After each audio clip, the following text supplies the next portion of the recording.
The Rhode Island Public Transit Authority, or RIPTA, has been providing Rhode Islanders with transportation since the 1890s with their electric trolley cars. In the 1950s, they made the move to diesel buses. Since then, the ridership has steadily increased.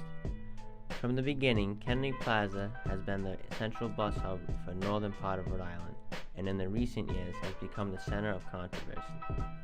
Over the last 10 years, there has been a large increase in ridership of Ripta buses, and the increase is causing them to outgrow Kennedy Plaza. The official reason to move Kennedy Plaza as a central hub is to make it more convenient for the riders and help of the flow of traffic while restoring the heart of the city to a thriving epicenter. Others feel as though it is just an overly expensive plan that is aimed to moving the homeless population and less desirable people to other points of the city.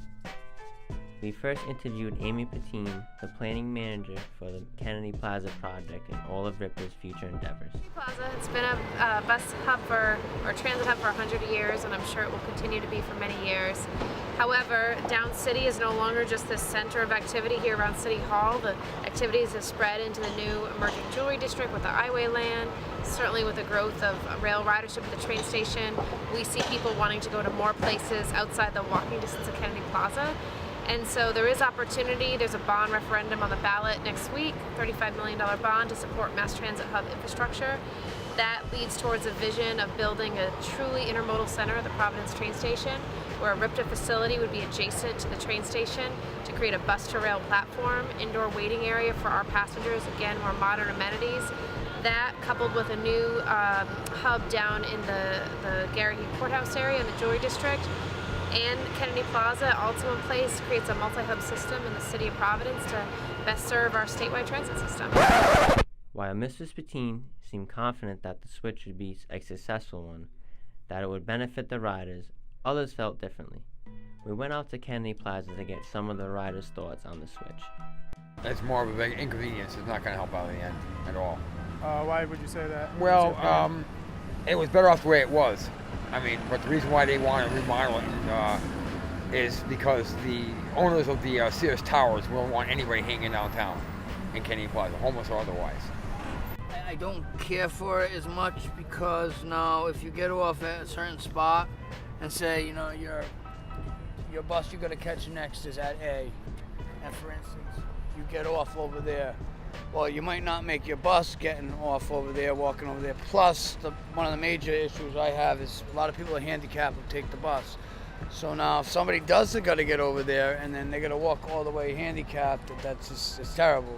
You know what I'm saying? Yeah, I mean, like the scheduling has been completely off. We also interviewed a Ripta driver to get his thoughts on the switch and if he thought from a driver's perspective it would be an effective solution. In my opinion, it's just a front porch for City Hall. I know there's going to be, rumor has there's going to be limited buses at Kennedy Plaza, maybe 5 to 8 stops around the perimeter. Supposedly they're trying to get money to move to the lot next to Amtrak and then over to Dorrance next to the courthouse. But that still leaves a question of how people are going to get from Amtrak to the courthouse if they need to change buses. Does the multiple substations make your job more difficult? Extremely difficult. We can't make our stops on time. We run behind constantly. Passengers are constantly missing their bus because they have to run from one end of the bus stops to the other end, from the convention center up to the post office, and it's very difficult for elderly and disabled people.